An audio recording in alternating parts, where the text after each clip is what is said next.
Yeah, okay, you can see me now? All right.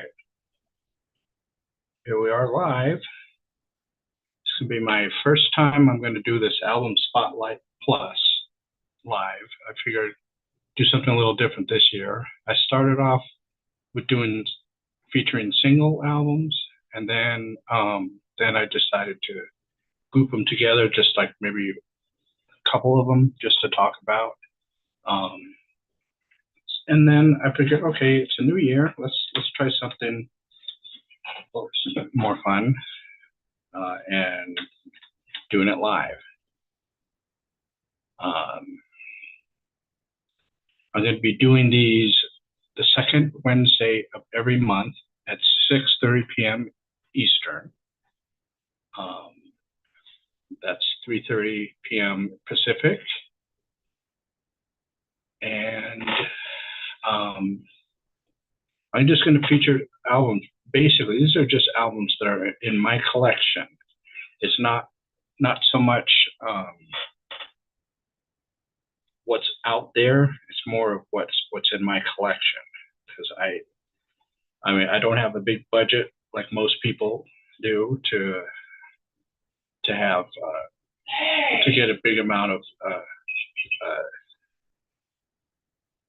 CDs a month, and so I kind of limit it basically to what I can afford. And this edition, I'm going to feature two from that were released from last year and two that were released previous years, going all the way back into the 70s. First one is a band out of the UK, and it's Pallas, The Messenger. This was released pretty late in the year, but it did get on a lot of people's lists as their best of list. It was on my favorite list. I've been listening to this constantly ever since it arrived. Also, before it even arrived, I bought it on Bandcamp, so I was able to listen to it on the Bandcamp website. So, a lot of people are saying this is the best the band has ever done, and I have to agree with that. And it's nice to have Alan Reed back into the fold.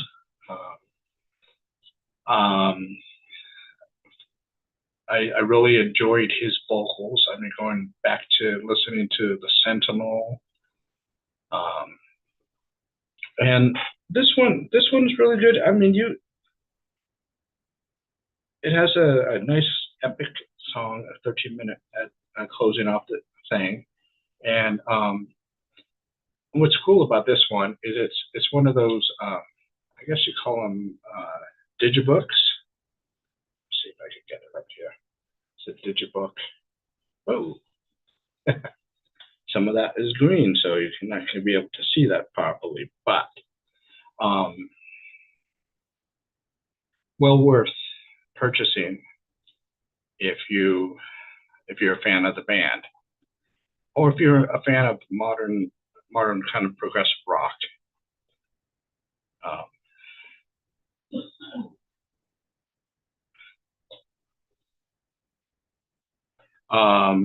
Yeah, in my collection, Kevin. Yeah.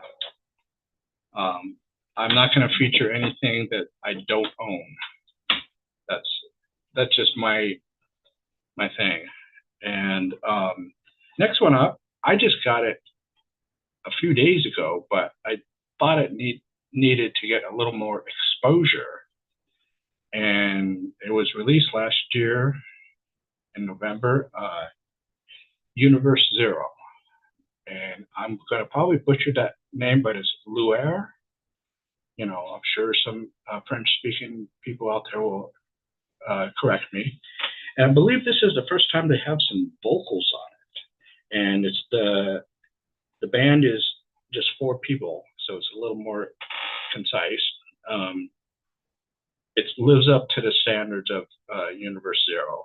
I mean, I've been a fan of theirs now about 20 years, and I took a chance on them, and because I wanted something a little different than what I was normally into at that time, mostly neo prog and some classic prog. I wanted something a little bit different, and this kind of filled that void.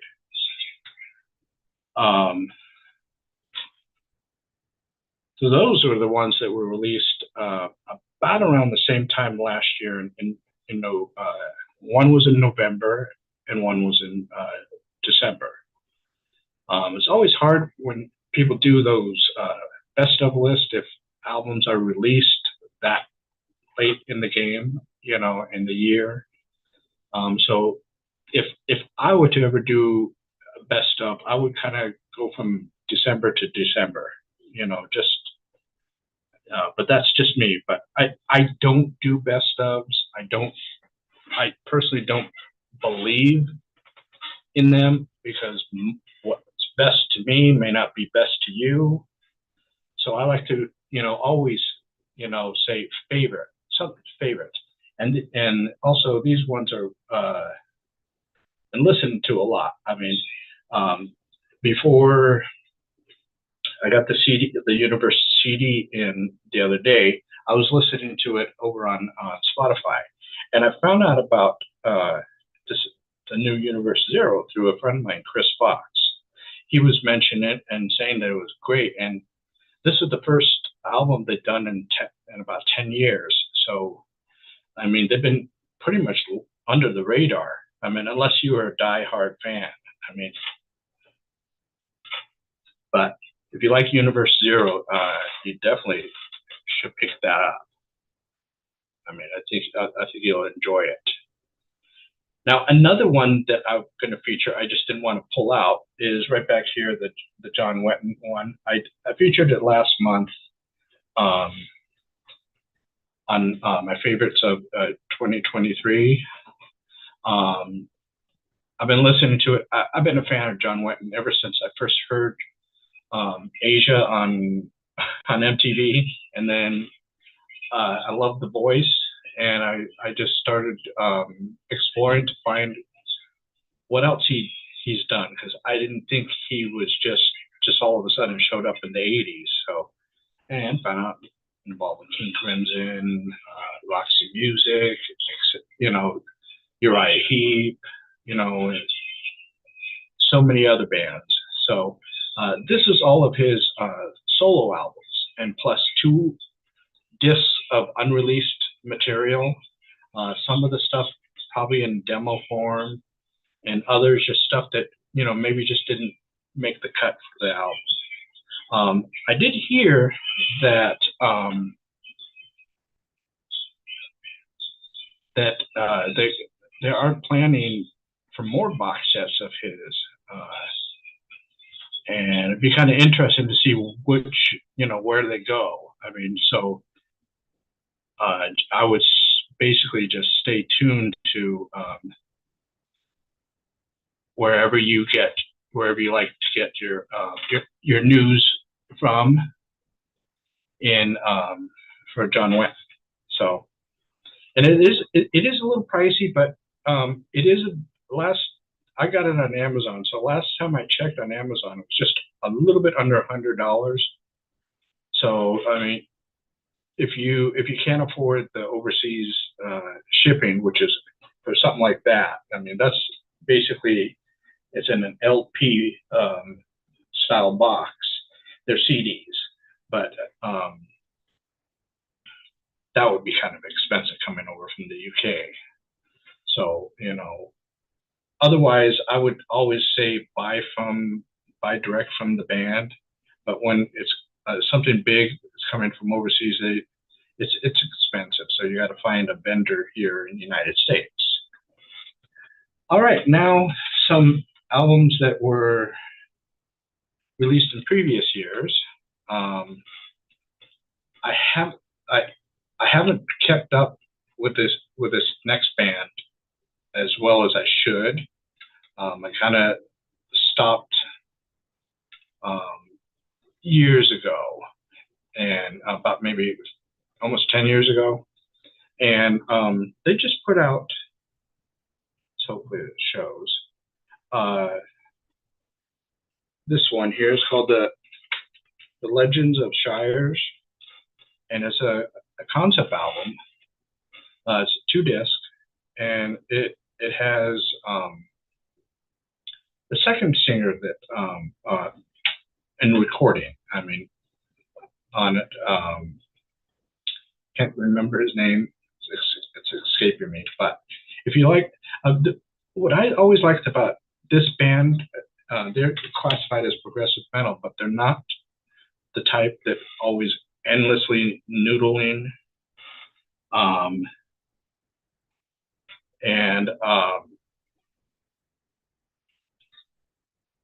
So, I mean, it's a great one to listen to from beginning to end.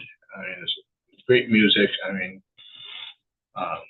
thoroughly enjoy this band. I just ordered their latest one, which was from 2022. I would really like to interview them because I've been a fan of theirs since about the mid to almost late 90s, somewhere in that area, when they were on IQ's label, the Giant Electric P. So that was that one.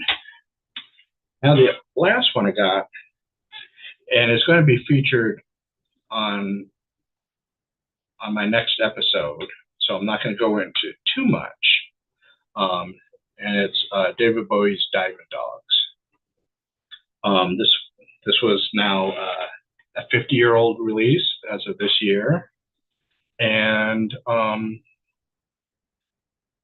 it's just amazing. I mean, I've really kind of only listened to the 2 songs, the title track and Rebel Rebel. I mean, I never really got into the album until just recently, and when I heard the whole thing, I had to get it. I'm slowly building back my David Bowie collection, and it's tough. I mean, especially, I'm kind of bouncing all over the place. I think I'm going to stick with some of his 70s stuff before moving into his 80s.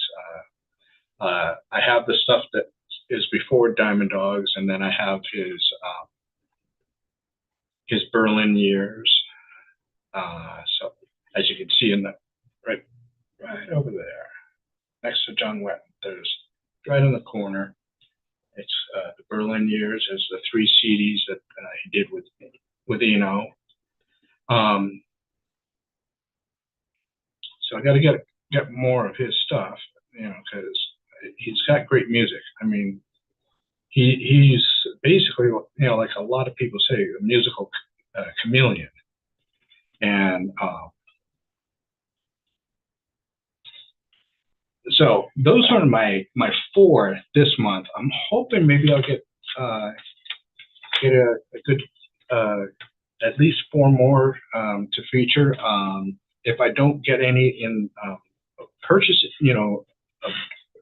regular purchasing during from between now and the beginning of February, I'll just go into my library back there and just grab a couple of CDs just to feature that I think people should check out if they're not aware of them. Now, this is one of my first solo live shows. I did one a few years ago. I did it directly through YouTube. This time I decided I was going to do it through Zoom, just a lot easier, because then it saves quicker. And so my next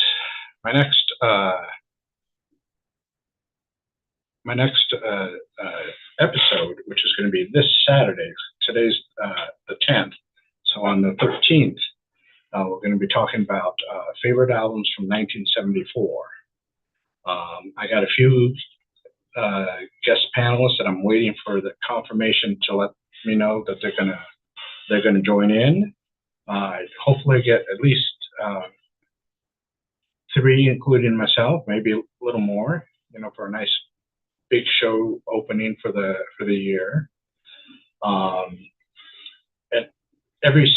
the second Saturday of every month, I'm going to be doing my favorite albums and other roundtable discussions. Like one I want to do that I keep on seeing it on Facebook a lot is people are saying albums that inspired them or albums of significance. I was thinking of doing something like that, where I'll pick five, and any of my guests, they'll pick five, just random five out of the collection that inspired them, that for whatever reason, old, new, don't even have to have bought the album when it was originally released. I mean, that would be a plus. But if you got the album years or decades later, it's still, if it means something to you, that's an important thing.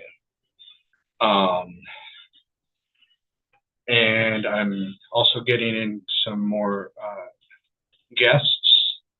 Like in February, I'm going to have the 24th Galahad, and it's kind of going back to January. On the 20th, I'm going to have joining me again a band called Head with Wings.